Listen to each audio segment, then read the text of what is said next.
அன்புடன் எம்ஜிஆர் பக்தர்களுக்கும் புரட்சி தலைவர் இரத்தத்தின் இரத்தமான உடன்பிறப்புகளுக்கும் அண்ணா எம்ஜிஆர் மகான்கள் கழக நிறுவனர், கழக பொதுச் செயலாளர், என்றும் எம்ஜிஆர் எளிய தொண்டன் உங்களை அன்புடன் வணங்குகிறேன். இந்த பதிவு திண்டுக்கல்லில் இருக்கும் புரட்சி தலைவர் இரத்தத்தின் இரத்தமான உடன்பிறப்புகள் பாஸ்கரன் என்கின்ற செல்லப்பா, அவர் பக்தர் குழு தலைவராக இருக்கின்றார். மதியழகன் செயலாளராக இருக்கின்றார். எம்ஜிஆர் பக்தர் குழு தலைவராக, எம்ஜிஆர் மன்ற பக்தர்கள் தலைவராக அன்பு சகோதரர் மதியழகன் அறக்கட்டளை தலைவராக பணியாற்றுகின்றார். அவர்களுக்கு அண்ணா எம்ஜிஆர் மகான்கள் கழகத்தின் சார்பாக என்றும் எம்ஜிஆர் எளிய தொண்டன் உங்களை அன்புடன் வேண்டுகோளாக விடுக்கிறேன். இதய தெய்வம் டாக்டர் புரட்சித் தலைவர் எம்ஜிஆர் மாபெரும் ஒரு இயக்கத்தை உருவாக்கினார். அந்த இயக்கத்தை யாராலும் எதிர்க்க முடியாமல் பெரும் கஷ்டப்பட்டார்கள். ஏனென்றால் புரட்சித் தலைவர்கிட்ட உண்மை இருந்தது, நீதி இருந்தது, தர்மம் இருந்தது, நியாயம் இருந்தது. அதற்கு மேலாக அள்ளி கொடுக்கும் வள்ளல் குணம் இருந்தது. மக்களின் உள்ளத்தை கொள்ளையடித்தார். 3 முறை இந்த நாட்டை ஆண்டார். அவருக்கு பிறகு ஜெயலலிதா அவர்கள் ஆண்டார்கள். அவர்களுக்கு பிறகு அனைத்து இந்திய அண்ணா திராவிட முன்னேற்றக் கழகத்தை 2021 26 வரை துண்டு துண்டாக பிரித்து விட்டார்கள். இன்று யாரெல்லாம் வந்திருக்கிறார்கள்? இந்த தகவலை ஏன் நான் போடுகிறேன் என்றால், எம்ஜிஆர் பக்தர்களாக இருக்கின்ற புரட்சி தலைவர் இரத்தத்தின் இரத்தமான உடன்பிறப்புகள் பாஸ்கரன் என்கின்ற செல்லப்பா, சந்தானராஜ், மதியழகன், நீங்கள் அங்கே தங்கத் தலைவனுக்காக ஒரு மாபெரும் எழுச்சி உண்டாக்கி கொண்டிருக்கிறீர்கள். நீங்கள் மக்களுக்காக பணியாற்றுபவர்கள், மக்கள் நலனை கருதுபவர்கள். அப்படிப்பட்டவர்கள் நீங்கள். உங்களை நான் பணிவன்புடன் கோருகிறேன். எம்ஜிஆர் எளிய தொண்டன். நான் 2022 ஜனவரி 28 புரட்சி தலைவர் பேரில் ஒரு கட்சியை நான் துவங்கினேன். அது கிட்டத்தட்ட 13 கட்சி பெயர். அத்தனை கட்சி பேருக்கும் அண்ணா என்று தான் நான் முதன்மை கொடுத்து அதன் பிறகு மற்றதை நான் போடுவேன். அதேபோல் 13வது முறை அண்ணா எம்ஜிஆர் மகான்கள் கழகம், அண்ணா எம்ஜிஆர் பகுத்தறிவு கழகம், அண்ணா எம்ஜிஆர் பொது உடைமை கழகம் என்று நான் டெல்லிக்கு அனுப்பினேன். அவர்கள் உடனடியாக அண்ணா எம்ஜிஆர் மகான்கள் கழகத்தை எனக்கு அறிவித்தார்கள். அதன் பிறகு பத்திரிகையில் தமிழ் பத்திரிகை 2, ஆங்கில பத்திரிகை 1, இந்தி பத்திரிகை 1, 4 பத்திரிகை 2023 செப்டம்பர் 9ஆம் தேதி அனுப்பிவிட்டேன். இன்று வரை எனக்கு அங்கீகாரம் தரப்படவில்லை. ஆனால் தேர்தல் நேரத்தில் எனக்கு தேர்தல் ஆணையம் ஒரு கடிதம் அனுப்புகின்றார்கள். உங்களுக்கு அங்கீகாரம் கொடுக்கப்படும், நாங்கள் கேட்கும் ஆவணங்கள் நீங்கள் உடனடியாக தர வேண்டும் என்று. உடனடியாக அவர்களுக்கு 2 செக்ரட்டரிக்கு அனுப்பியிருக்கிறேன், ஒரு அண்டர் செக்ரட்டரிக்கு அனுப்பிக்கிறேன். 3 பேருக்கும் அனுப்பிவிட்டேன் அவர்கள் கேட்ட ஆவணங்கள். ஆனால் தமிழ்நாட்டில் இனி வரும் காலங்களில் அண்ணா எம்ஜிஆர் கொடிகள் தான் பட்டொலி வீசி பறந்திட வேண்டும். ஏனென்றால் தங்கத் தலைவன் அண்ணா உருவம் பதித்த கொடியை நிறுவினார். அவருடைய நாம் தொண்டர்கள். இவர்கள் அண்ணா திமுகவை அழித்து விடுவார்கள் என்ற ஒரு மனதில் கருத்தில் கொண்டு அந்த கொடியில் அண்ணாவும் எம்ஜிஆரை நான் பதித்து உள்ளேன். தமிழகம் முழுவதும் இந்த கொடிதான் பட்டொலி வீசி பறந்திட வேண்டும்.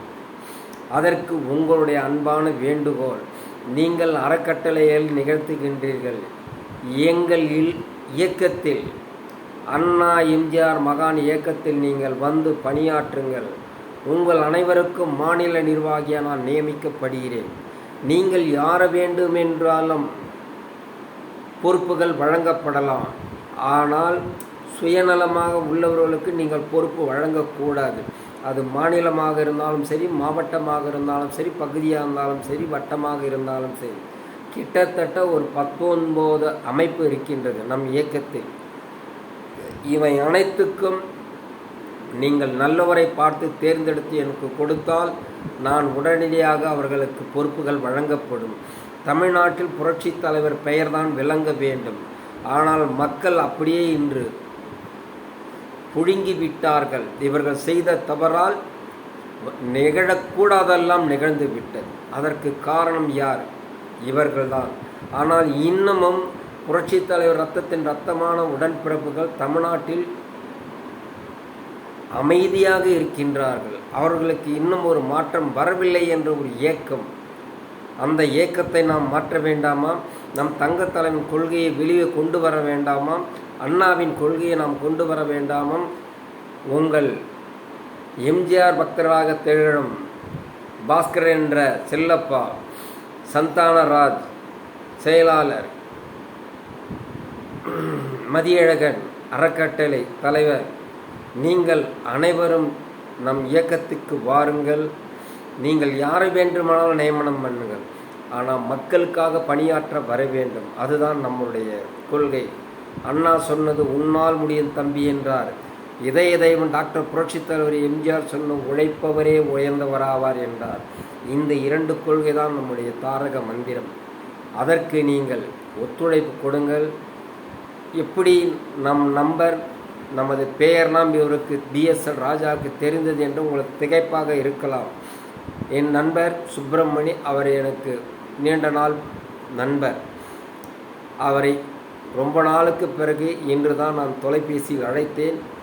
அவர் பேசும்போது உங்களை எனக்கு நன்றாக தெரியும், நீங்கள் சைதாப்பேட்டில் இருக்கிறீங்கன்றது தெரியும்.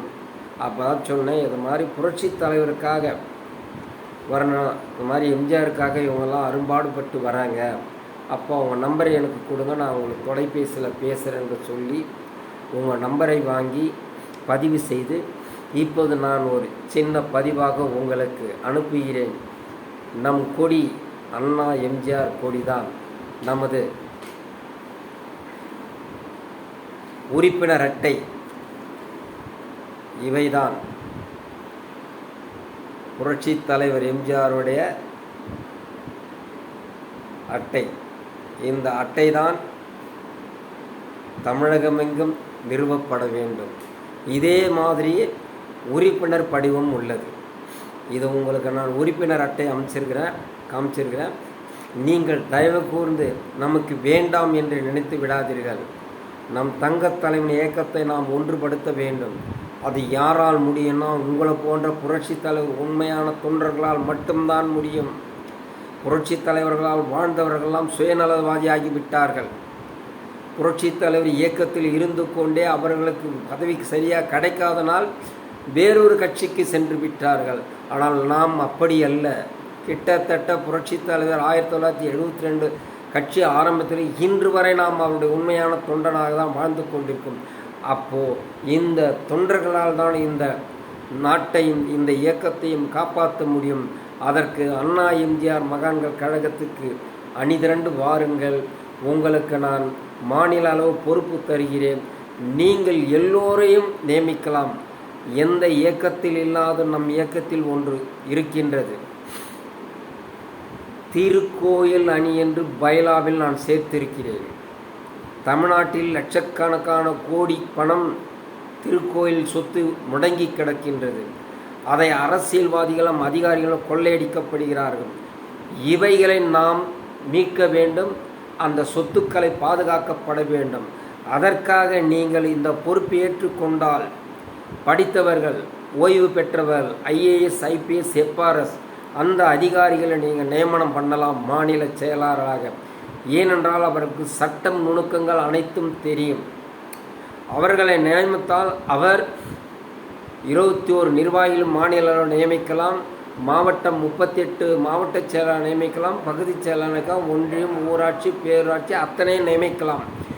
எங்கே திருக்கோயில் தவறு நடக்கின்றதோ அங்கெல்லாம் நமது திருக்கோயில் அணி அங்கே அதிகாரியிடம் சென்று முறையாக கேட்டு அதற்கு அவர்கள் செவி சாய்க்கவில்லை என்றால் அந்த அதிகாரியுடைய பதவியை இல்லாமல் செய்ய வைக்கலாம்.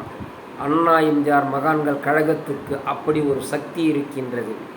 அதை நீங்கள் மேம்படுத்த வேண்டும். என்னடா திடீர்னு இப்படின்னு ஒரு அறிக்கை விடுறானே, இது அறிக்கை இல்லை, தங்க தலைவனுடைய கோரிக்கையாக நான் உங்கள் முன் பதிய வைக்கிறேன். வாருங்கள், அண்ணா எம்ஜிஆர் மகான்கள் கழகத்தில் பணியாற்றுங்கள். வருகின்ற காலம் புரட்சி தலைவர் அண்ணா எம்ஜிஆர் மகான்கள் கழகம்தான் கொடி கட்டி பறக்க வேண்டும் என்று சொல்லி இந்த பதிவை உங்களுக்கு பாஸ்கர் என்ற செல்லப்பா அவர்களுக்கும், சந்தானராஜ் அவர்களுக்கும், மதியழகன் அவர்களுக்கும் இதை என்னுடைய அன்பு வேண்டுகோளாக விடுக்கிறேன். இந்த பதிவை பார்த்து நீங்கள் என்னோட தொடர்பு கொள்ளுங்கள். அன்புடன் வணக்கம். வாழ்க அண்ணா நாமம், வாழ்க புரட்சித் தலைவர் எம்ஜிஆர் நாமம். என்றும் எம்ஜிஆர் எளிய தொண்டன் BSNL ராஜா.